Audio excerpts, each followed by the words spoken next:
What is up? Welcome back to another episode of So There's That. I am your hostess, doing the mostest, Kivanshi. And y'all, this is not the type of content that I put on a podcast episode. Normally, I do my documentaries over on TikTok because, it's just a quick review on what to expect, things of that nature. But I had to get on here and talk about one of the greatest living athletes that I have the pleasure to be alive at the same time with. And that's one Diana Taurasi. When I got this in my inbox, I said, oh, hold on. Oh, hold on. Okay. Um, I y'all are gonna see a part of me that you haven't seen yet. I don't really know what y'all's opinions are of me. I'm a Gemini. I'm pretty mercurial. I'm eclectic. I have a lot of interests. But one thing y'all don't know about me, I dribbled my first basketball at 5. And I played on teams until I was 13 years old. I ended up falling in love with track more. But while I stopped playing basketball for school and stuff in favor of track, I still play basketball every day, every summer. I'm outside. I'm not going in the house until I shoot 300 free throws. Like, it just was a love for me. And so when this came in my inbox, I just was like, no, I have too many words to say. 10 minutes is not enough to do a review on TikTok. I have to bring it to the pod, okay? I have some things to say. And in the spirit of Diana Taurasi, y'all might see a little bit of the tomboy come out. It's not a farce. It's not anything just over time, as you get older and you kind of really solidifying your personality, you really just kind of blend so many different things. It took me a really long time to embrace femininity and what that looks like for me. I still don't think I'm the most feminine, but I've been able to embrace a lot of those things. But getting back to this documentary, yeah, your girl was like, uh-uh, so, what is this documentary about? Well, y'all are listening to the review today, and we're not just going to cover the review of the 3-part docuseries that airs Thursday. I don't know my days of the week. Thursday, August 7th. All 3 episodes are going to be dropping on Prime Video. Like I said, normally I do reviews like this on TikTok. The time where I'm legally able to talk about them, but I wanted to come here and put this on the pod because this documentary and this conversation is beyond these 3 episodes. It's beyond Diana Taurasi. And with everything that's going on with the WNBA and just women's sports right now, I really just needed this outlet to voice my thoughts and my feelings about the things that I've been seeing around me. So I hope y'all, rock with me on that. It may not be everybody's cup of tea with listening to me. But I love sports. And more importantly, I'm really glad at the timing of this documentary coming out because since 2013, sports has been kind of boring, but women's sports has been shaking the table over the last 10 to 12 years. And so for all of it to culminate at this time, and I don't know if this was just divine timing, if this documentary was always supposed to come out at this time, or if the team decided to wait and kind of see what was going on with the W and was like, nah, let's execute on this day. I don't know if it was a strategic marketing thing. It's absolutely genius. So in this 3-part documentary, we really go through and explore the rise of Diana Taurasi, the daughter of Argentinian immigrants. Her parents still do not speak English. Um, we look at someone who is historic, and they go through and they document the highlights of her career. They document some of the low points of her career. And it starts from the very first time she dribbled a basketball and was studying all of the 90s like games and highlights and watching all of the all-star stuff like the rest of us did, to her last US Olympic game playing, which was last year, where the USA women's basketball team broke a record. I think it was 8 consecutive wins in the Olympics. So we start from the beginning, we get to the top, you know, and like a lot of people say, know when to hold them, know when to fold them. And so we document all of those things until Taurasi decided, I gave the W everything that I had, and it's time for me to put all of that same energy and all of that passion into my family. So if you are into sports, even if you're not into sports, if you are somebody, you wasn't really like a basketball girly or whatever, but you've been watching like Big Ellie and you've been following like DJ Carrington, you've been following Asia Wilson, you've been following, oh my God, Angel Reese. I'm like, oh my God, I cannot like forget her.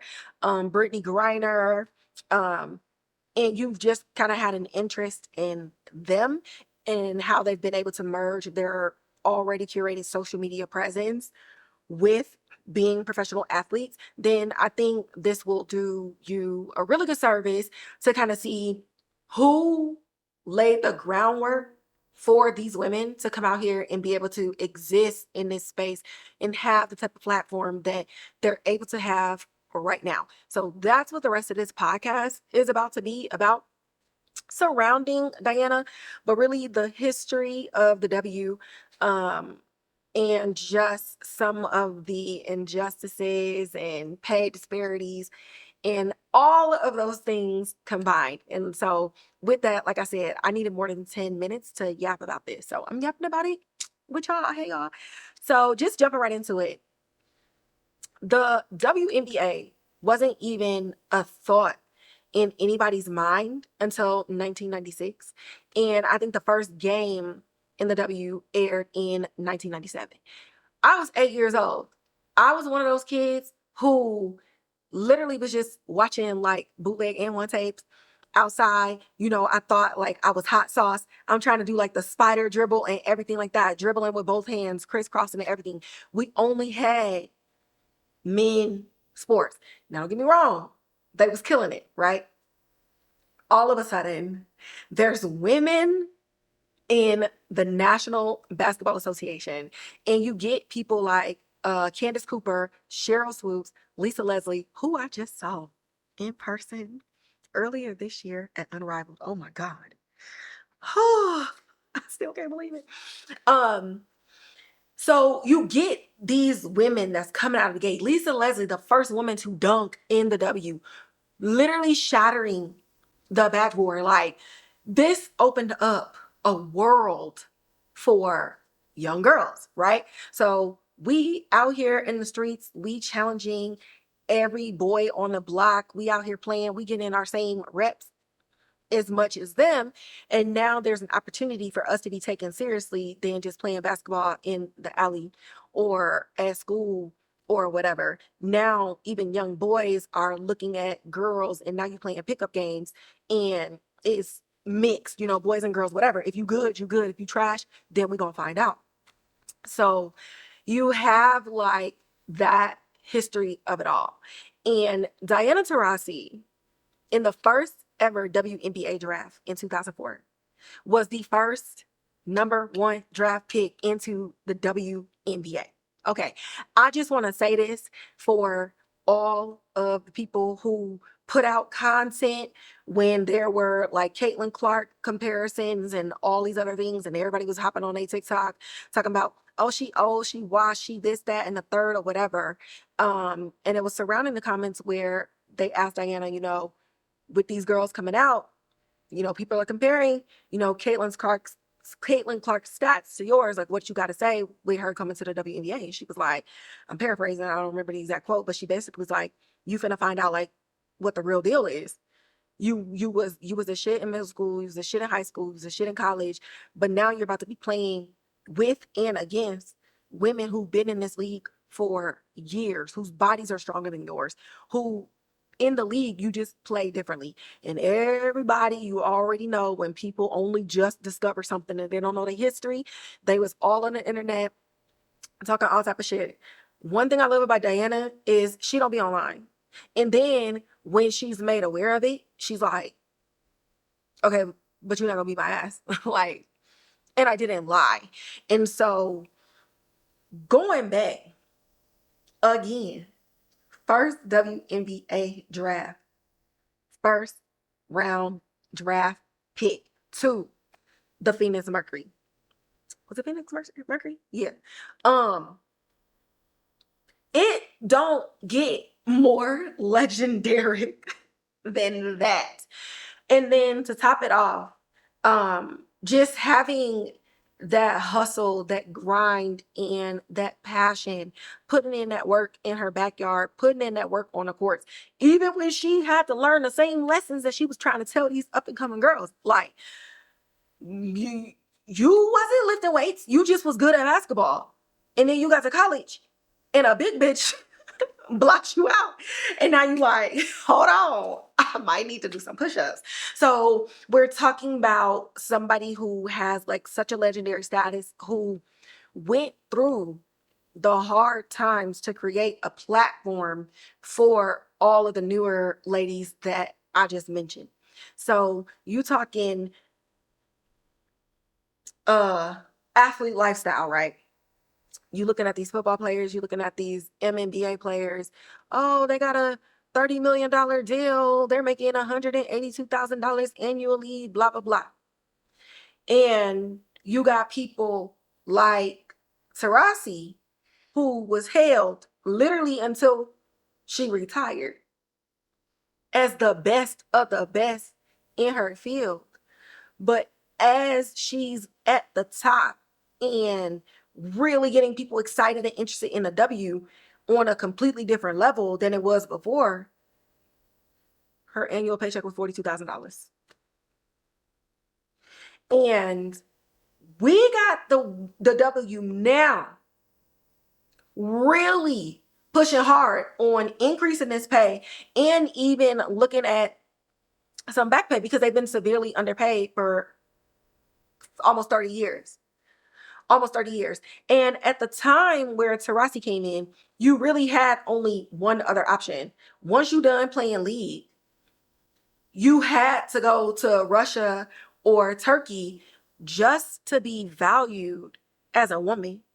One of the quotes from the documentary is, I had to go to a communist country to get paid like a capitalist. And in the capitalist country, I'm barely making it. Like, what are we doing? And that was 04. Here it is, 20 something years later. And people, the women are getting paid more everywhere else except their country of like workforce origin, which is the WNBA, which is crazy. Personal opinion, me. So if you're a man and this offends you, look within yourself and ask yourself why that offends you. I'm just making my own objective opinion. This has nothing to do with the W or anything. But when I say I stopped watching like sports and stuff like that in 2013, specifically basketball, because the MNBA got boring. They got boring. Everything was a foul. Everything hurt. I don't know. Just the way the game was going, it was just like, I don't want to watch this anymore. I didn't care to learn anybody else's names. Like, once all of the Spurs retired, I was gone. Like, it just wasn't anything worth watching. And I didn't really feel like there was any like star power coming out of it. LeBron was basically dominating the whole thing. Where was everybody else? I grew up at a time where it wasn't just your point guards or your shooting guards that was getting highlighted. Like being from Chicago, I mean, Michael Jordan, Scottie Pippen, Dennis Rodman, Luke Longley, Steve Kerr, Tony Kukoc. Like Steve Kerr, one of the greatest three-point shooters ever. Then you got Ray Allen. You got Derek Fisher. I don't even like Derek Fisher. Like as a person, I don't like him. What's that man? Robert Ory. Reggie Miller. Okay, like Allen Iverson, Sean Kemp. Like there were just so many people that made the game exciting because anybody on that court was a challenge to everybody else on the opposite team. And so after a while, it was like not a challenge anymore. I used to stay up all night on school nights just to watch like Mike Bibby face off with Kobe Bryant. Like just the fun of it all. Coming to school the next day and just being like, oh my God, y'all, I did not go to bed until after midnight. But did you see that game though? And just like going over stats, just having those arguments just as sports fans. And so after a while, it just kind of fizzled out for me. Now, didn't help that I lived out of the country for quite some time, but it just wasn't it. And so in the last like 4 or 5 years, the W been shaking the table, and not necessarily the W itself, but college women's basketball. We went from all of the teams under the NCAA leagues busting their ass. Like these people are making millions off the backs of these athletes.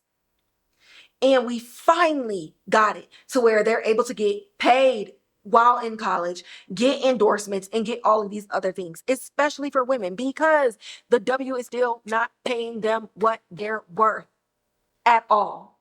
At all. And it is a shame. We already got pay disparities in everywhere else, even though we are the most educated. And here it is, the excitement in basketball as a whole all over again. The spotlight is on the W. The spotlight is on the young women coming out of college into the W. And we still fighting over coins? Like, that's crazy. Now, like I already said, in the documentary of Taurasi, she talks about how she had to go to communist country to get paid. This is where the W might see some shit shake. Taurasi was playing during a time where I think the WNBA was maybe formed in 1997. We got the first round draft pick, 2004. By like 2007, 2008, they was like, do we even have enough money to keep a WNBA? These women out here working their asses off, and it may not have even continue to exist. They're already taking low pay. But now it's like, damn, we're not getting no financial backing. We're not doing anything. So now you get even less. You get even less pay. And that's putting your athletes in such dangerous situations that they have to go to these other countries, learn these other rules, bound to make some mistakes, and potentially may not be able to come back. Hello, Brittany Griner. Like that whole situation. And these are the things that our ladies have to go through. But what I love right now, and this brings me back to when I say like the W, like some shit about the shake, is because you now have Unrivaled, right? Unrivaled was started by 2 basketball players, either basketball players or basketball coaches. Give me one second. Unrivaled basketball founders. By Nafisa Collier and Brianna Stewart, former basketball players, okay? Actually kicked off their season January 17th of this year. I went to a game, courtside seats, in February, and it was absolutely incredible. And what they were able to do is you basically, it's kind of like schoolyard picking, right? You got these different coaches, and then they're picking people from all of the different teams. So you got, if you're on like the Phoenix Mercury in the W, but on Unrivaled, you're playing on the same team as somebody else that you're going against in the W, just in case you didn't know.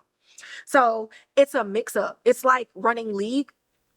I don't know. I ran track. So like I would run track during the school year, but in the summer, we would run league for the state. And so it would be your your fastest runners in the state competing against other states, regardless of what school you went to.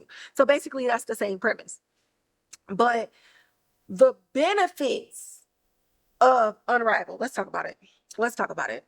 Cause I love things. So the league was created to provide WNBA players with an opportunity to play domestically during the WNBA offseason, bypassing issues related to the WNBA's prioritization rules.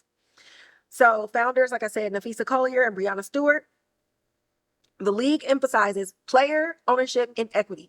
They can literally just compete and win as a team or win in one-on-one knockout competitions, and that one check at the end is $250,000 more than they made the whole year. They're making more money in endorsements than they made contractually with the WNBA. Already talked about what the mission is in addressing the challenges that they face when they have to play overseas. The investment, they secured a star-powered investment round, including players like Alex Morgan and Carmelo Anthony. I want to say that this year, Steph Curry also invested in it as well. When I was at the game, Rajon Rondo was at the game courtside as well. Unrivaled aims to set a new standard for player experience with higher salaries and better benefits compared to other leagues. So there's a lot of information out there about it. You can get on YouTube, you can watch the videos. But another thing that I love so much, some of these women got kids. There's care on site for these kids. So these women, like I was literally sitting in the crowd. I mean, I got a picture with her, with Brittany Griner, but I'm sitting in the crowd. Her wife behind me with that baby. She gets her baby after the game. She walking by, she taking pictures with people. She got her baby. The other people, they bouncing their baby on their arms or whatever. They handing them off. They getting over there and they playing games. It's just in an environment that embraces all that it is to be a woman, whether you got kids or not.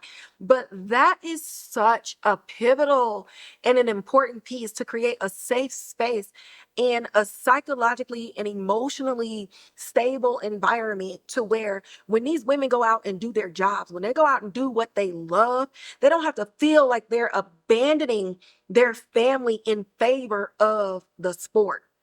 I wish that Taurasi was able to experience this in that way. But I love that the two basketball players, Brianna and Nafisa, could look and know their history enough and know the things that the players that came before them went through and all the sacrifices and stuff that they had to make, the families that they had to hide, their sexuality that they had to hide. They said, hey, not only are we going to put you in a place where you can make more money, but you ain't got to hide a damn thing. You ain't got to hide your sexuality. You ain't got to hide your kids. You ain't got to hide none of that.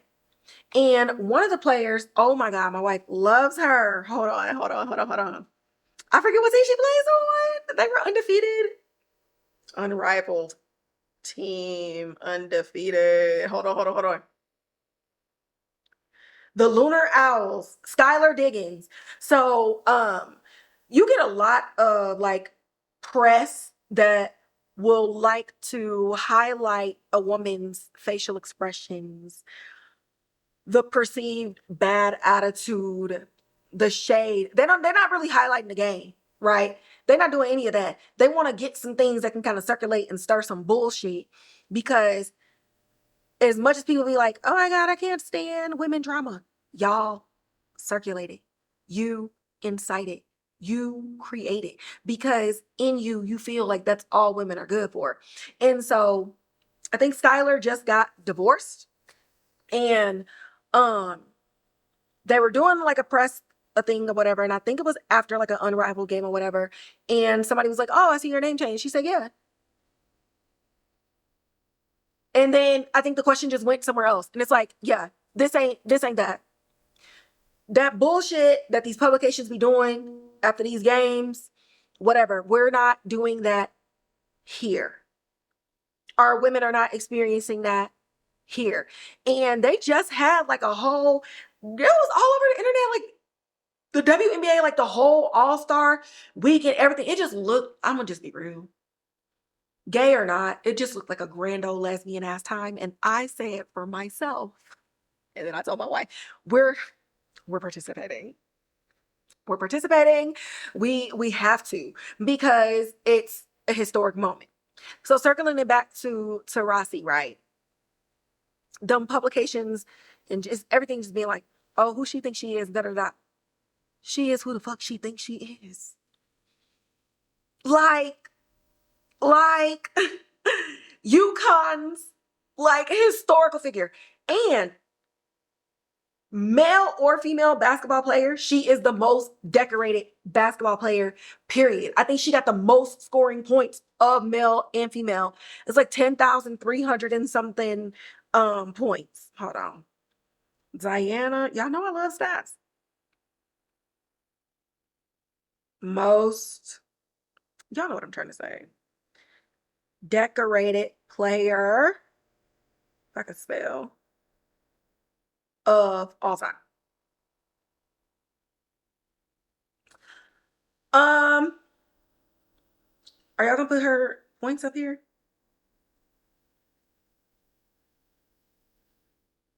Anyways, she got 6 gold medals. The most decorated basketball player in Olympic history, the most decorated basketball player in the W. She's 42-0 in Olympic basketball games. Her scoring, most points. Where's that?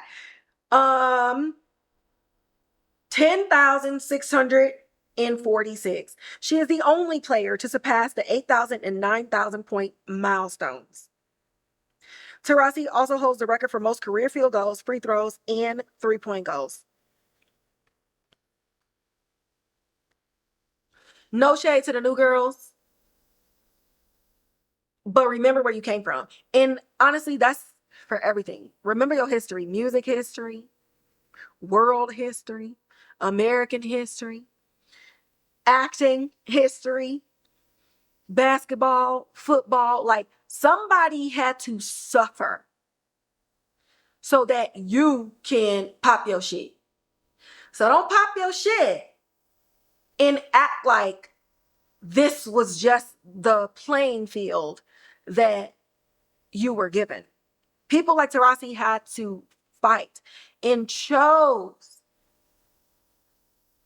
to take zero pay, even when it hurt, even when you felt like giving up, because they knew the Angel Reeses were coming after them. They knew the Caitlin Clarks were coming after them. And do you know how much resilience and perseverance and tears and pain and almost giving up comes with elevating these players like a Dejanay, to elevating the girls at LSU, the new girlies at UConn? Y'all got support, you got endorsements. You know, I'm not saying it's not hard for you, but there's just a framework and a foundation of a support system that you have that none of your predecessors had at all. And we're talking 20 years. At the age that you are now, entering college, playing college basketball, just think, when you were born, they were getting paid dust. Nothing. Zero respect. And so you gotta respect the game. You gotta respect the hustle, and you gotta respect the sacrifices of everybody that came before you. So there's that. Taurasi 3-part docuseries airing on Prime Video August 7th. This is your review. You heard it here first.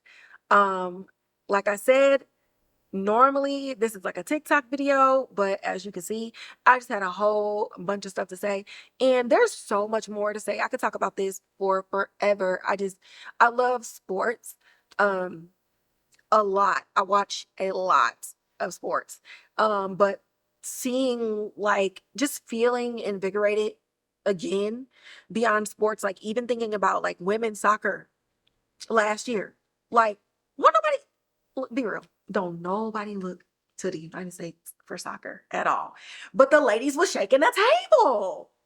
Gymnastics last year, the women's sports just like across everything, across the Olympics. And I remember tweeting him just being like, something feels different. Like the camaraderie across all the different countries just feels different. Like people were showing up at the matches, genuinely being like, hey, good luck today. And they're like, you too. Like just something in the water was just stirring. And as a woman, knowing how people like to frame our attitudes or tell us that we can't get an attitude or we need to swallow everything down. Like, no, we can have emotional outbursts in sports because we care about the sports. That's not a man thing. That's like no, give us that space. And so on an international platform to really see all the women in across the different sports platform, from swimming, all of it, fencing, you just really saw them authentically expressing disappointment, authentically expressing excitement, but then showing up for each other because at the end of the day, you made it to this world stage. And so I love seeing women kind of like shift that narrative. One of my favorite videos is it was Angel Reese and somebody else, and they was talking shit to each other at the free throw line, which duh. And so the coach was coming over there. So they talking shit to each other. And the referee tried to come over there and they both was like, go on somewhere, like go on, like that ain't even what we own or whatever. Like, move. Stop trying to police women. And I love that women in sports have the confidence and have the backing to be able to be their authentic selves and not have to censor themselves in a way that speaks to what's the word? Dang, I'll be forgetting words. Respectability politics. Whew, y'all. Like, this ain't the Gilded Age, y'all. This ain't that.